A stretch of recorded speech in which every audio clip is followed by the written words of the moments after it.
Tonight on RGB, we find out who got gots in the news. Gotcha! Then we meet the next celebrity in the hot seat. And finally, we discuss the week's headlines with the RGB Gossip Panel.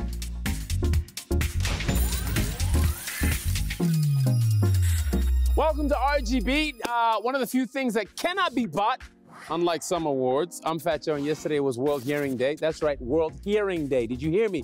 If you didn't hear it, you're probably the kind of person the day was created for. Moving quickly from hearing to seeing, my co-host is the goddess of gossip. That's always fun to take a peek at. Snazzy Yolwa, how are you? Thank you so much, Joe. And Ngosike Naguna Makaya for making Africa's gossip leader the place to go to stay in the know. Uchilogo Putumane Mr. Yolwa, and as he mentioned something about hearing, Kototana Masses Putumesa nje indlebe ngenda bazalevik. Huh? What was that? What did you say? Huh?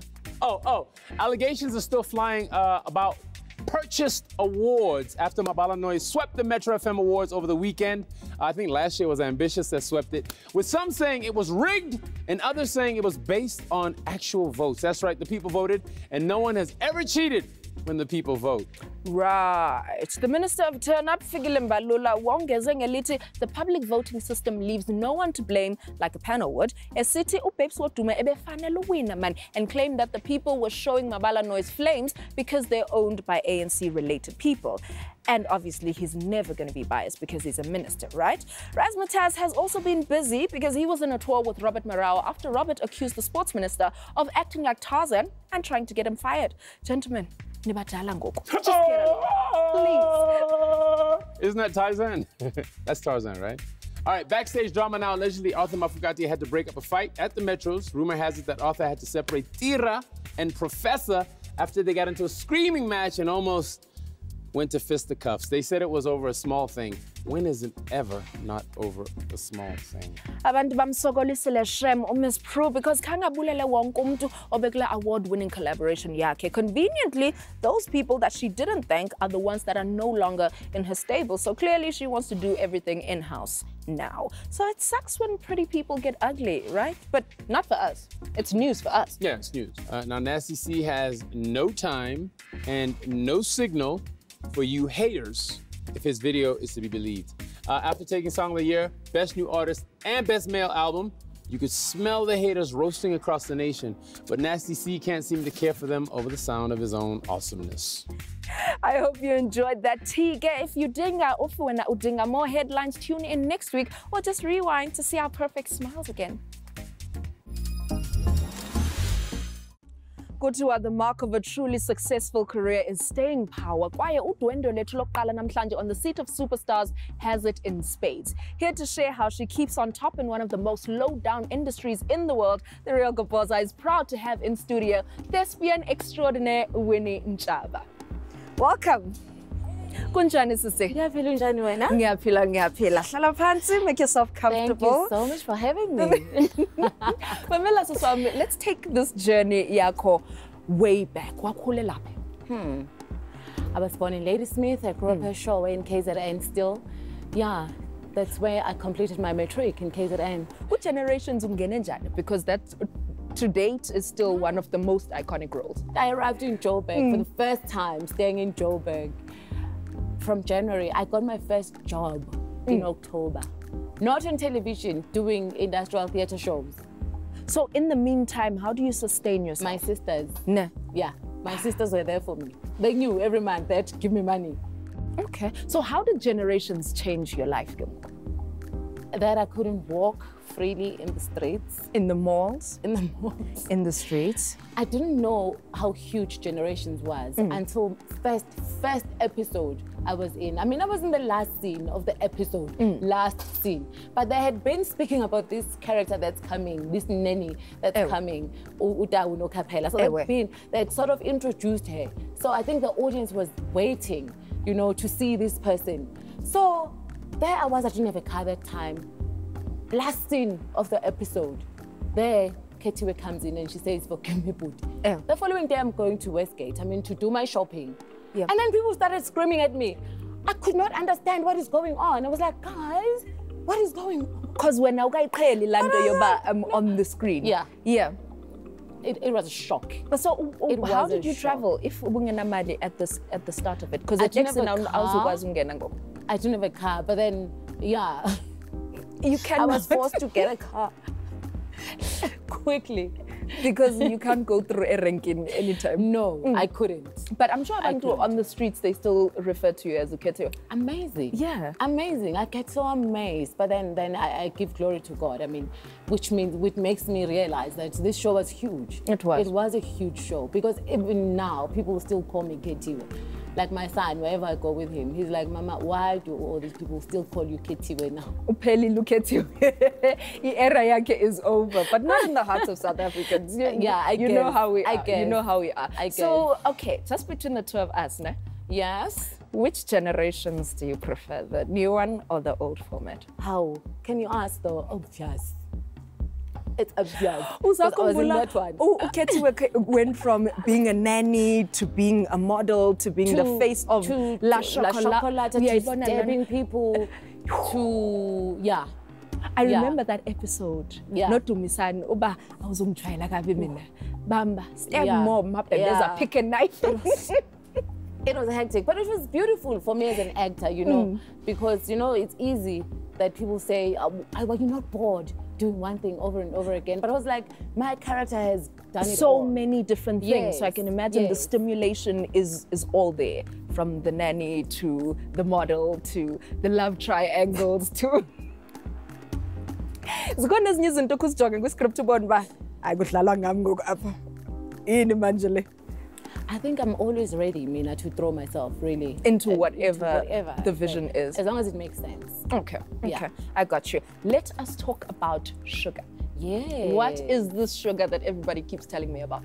So, yeah, I was very honored to be told that I'm going to be part of that show. The character that I'm playing is Nelly Siwe, who is a pastor's wife. Okay. Yeah, she is really oblivious to what's happening around her. I think the lesson that I have learned as a mother myself is to be open to your kids, you know, speak to them. Don't only say, I'm going to kneel and pray and God is going to sort it all out. You know, even if I would train up a child the way he or she should walk. And you will never lose that path. As a parent you need to do. So I think the mistake that she makes is she's just focusing on prayer and this family. She doesn't realize on the side. And then she gets a wake-up call later. Yeah, wake-up call. It's one of those cliffhangers. Yeah. As our share juicy. So what would you say is the overall message of a show like Sugar? I think it's creating awareness to things like, I think it worries me, this phenomena of I'm a blesser.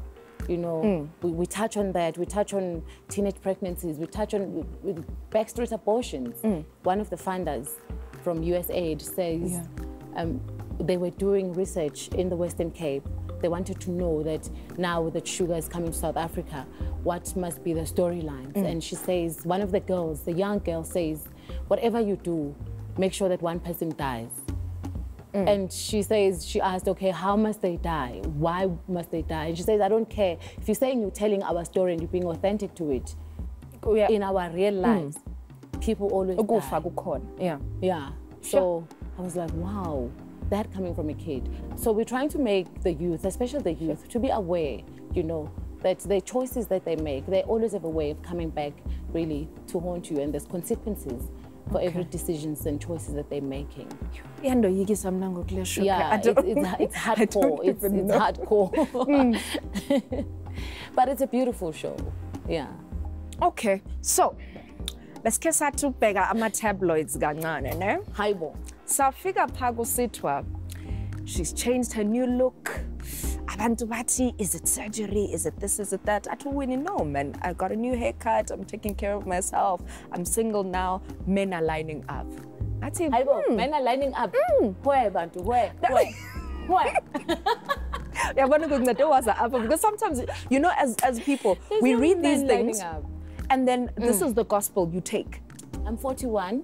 I mean, but I've always been a gym fanatic. Like, even before I fell pregnant, I've always believed that, you know, I come from a family, some of my sisters are big. So I believe that if I don't take care of myself, I'm also gonna, it's gonna happen. It's bound to happen. It's in my genes, you know, so. But the hair cutting story, I don't know why did they make such a huge deal out of it. I went to my salon just to change my weave, like I would do. But when we got there, I just thought, hey, why don't you change? And Sunny Boy was like, are you sure? What do you want to do? I said, cut it. And then we cut. Okay, Winnie, thank you very much. Tell abantu where they can find you on social media if they want to follow you. I am only on Instagram, Winnie_Clem. Okay. Yes. I like that. All right, guys, in this vele ke nani, what we're going to do is we're going to take a little short break and give the advertisers a chance to do their thing. So, Iroko Poza is Abuya. Coming up, we test our celebrities driving, then we rise up with Rise in Mpumalanga, and we get behind the scenes on the week's headlines with the RGB Gossip Panel.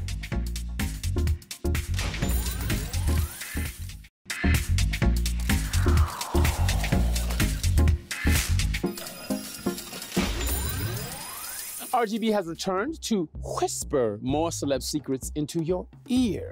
Nansi Ganyandelandelayo that we have for your discerning earlobes to enjoy the secret to why some celebs are more driven than others. Here's what happened when we took a short left to Cape Town with Opal Moka. Hey guys, you're tuned into RGB.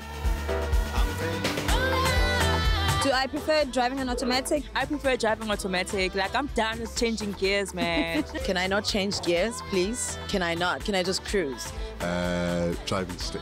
And yeah, I prefer that. I take control of the stick. And what makes me drive out of my own lane?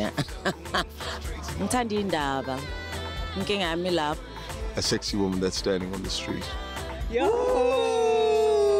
I've never heard this question. Yeah. People like me don't get lanes. On a Monday, I'm just like, let me take it easy. And on Friday, I'm like, bang up, honey. I'm in Dubai. What? Do I prefer driving or being driven? I prefer being driven. How can you tell someone is an experienced driver? In Johannesburg, I'm not really sure. Getting us home safely. Getting us to Stellenbosch. That's gonna cut that out, right? Come to Joburg and you realize what's experienced and inexperienced. You know, take off and the car just glides, and then some people just, the car does this. What? What? Get out! You know? The one moment in my life I wished I could drive by. Actually, I'll drive over that ex. And they know who they are. Some people would think that I have something against them because of what I write. No, it's my job. They'll be strong. Yeah. What do I love about driving a stick? Especially when a car's got 6 gears. You know, I always prefer being driven to driving. If you didn't know how comfortable the back seat of your own car is, then you haven't lived. Not everybody is an early bird. Here are some celeb insights on who they would love to spend some time alone on a desert island with when we went to Rise in Mpumalanga. The best moment of my life, I think the best moment, my first breakthrough as an entertainer when I started at YFM. The best moment of my life is when I kissed the Kumzi 2017. Obviously, I was hoping you don't say that on air, but hey, worst moment is when you meet those people that you wish that you could have stayed home and watched Miss Wileli.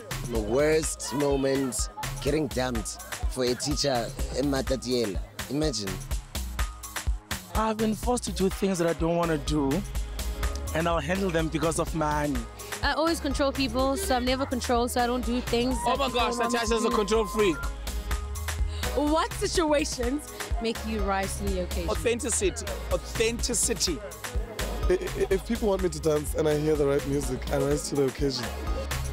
Into engiyidingayo uma ukuthi ngiyahamba ke ngiyodla impela sonto nabangani bami, definitely intombi yami into yokuqala nje engiyidingayo uma ngihamba i-weekend away. If I had anyone that I'd rather be stuck in a desert with, it will definitely be my best friend. What's it? That's the only person. I would rather be stuck in a desert with, I'm not gonna say a Kunzi, sorry. Obviously, Natasha and I are going through problems. I'd rather be stuck in a desert alone. Yes, Tine. Anything else to crop out of the picture. Number one, I've got a very beautiful smile. So I don't want to take a picture with someone watching in favor. I am not bored. Mawungayena nje umuntu engimaziyo ngegama awusekho. You are both cropped out, actually. It's my spotlight. RGB. SWC1. Mzansi for sure. No, Akumzi and Natasha are already having a lover's quarrel. After that clip, chances are small, Tasha will be kissing him happy 2018. Masinikela amehlo nendlebe zenu over to somebody who pays a bunch for it, the advertisers. Irokopoza izobuya. After the break, we go behind the headlines with the RGB gossip panel.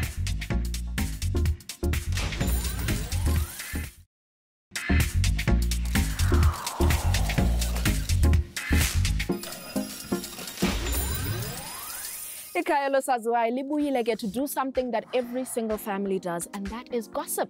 Tonight on our Wololo or Dololo discussion panel, we are breaking down this week's best nonsense. Obviously, Asuyenza Sotwa Lento, with the help of the threaded man, Sia Beile, joined by Sunday Times lifestyle writer Ria Kwabane and Daily Sun online editor Tando Dlalisa. Ladies, gentlemen, welcome. Thank you. Ninja Ninamhlanje. Good. Let's get, first things first, the order of the day. The Metro Awards were quite controversial, I think is the least, is putting it mildly. The question on everybody's lips is, did Mabala Noise pay for these awards? See. I don't think Mabala paid for the awards. I mean, it would make sense if they had artists who are not that great. But I mean, nice to see. I think he deserved every award he got. I couldn't think of any other male. I think Ricky deserved his award. But yeah, I don't think they paid for the awards at all. Yeah, no. I don't think they paid for the awards either, but I think they marketed their artists in a way that people don't understand. You must remember the Metros are not the same as the Summers, whereby at the Summers there's a panel, at the Metros people must vote. Is Mabala Noise paid 50,000 into SIM cards and airtime? And said vote. And put people in a boardroom and gave them cell phones to vote. Yeah. Then Mabala Noise put 50,000 into airtime, and that's it. Okay. I don't think they bought awards either. However, Wololo on YouTube had 2 million views, and Nasty C's Hell No had. Yabona, you don't even know the title of the song. Yabona, so if so many this is why so many people voted for Hell No, why did they not vote for Wololo if it was the most watched? Like I said, Mabala Noise, they bought airtime. Mabala Noise put airtime into their artists and put people in a boardroom and bought them SIM cards. And that's ordered to vote for it, not to view it on YouTube. And also people act like this is a new thing. This happens everywhere, overseas as well. Artists, you know, record companies pay people to vote for them and things like that. That's how, you know, especially with the digital and social media space, a lot of companies paid to up their votes. So for me, Mabala did nothing wrong. They did what any competitor would do, and that is try to beat the others. And they did that by maybe buying people airtime and data in order to win, and they won. So a lot of artists have come out and have said the music industry is corrupt. Black Coffee tweeted at Metro FMSA, "Uba yekani ukwenza ama-awards nina, stick to being a radio station." El Tido was out there, Kulichana wabatuka bonke. Ricky Rick says, if people can buy these awards, I don't want them. What do you think of artists then taking a stand, so to speak? Can I call it taking a stand, or just being so vocal about their displeasure? I mean, the whole trend of artists taking over an awards and trying to change the direction in which the industry is. It started with the Oscars last year, where mostly of Black American actors, they decided that the Oscars do not best represent them, which was the truth. But then when you look at it, there is a performance kind of award that is given according to your performance, and it's not voting. Whereas this one is different, guys. If Black Coffee, as international as he can be, if he wanted people to vote for him, I'm not gonna spend my airtime and vote for Black Coffee more than once. That is the honest truth. If you want people to vote for you, buy them airtime.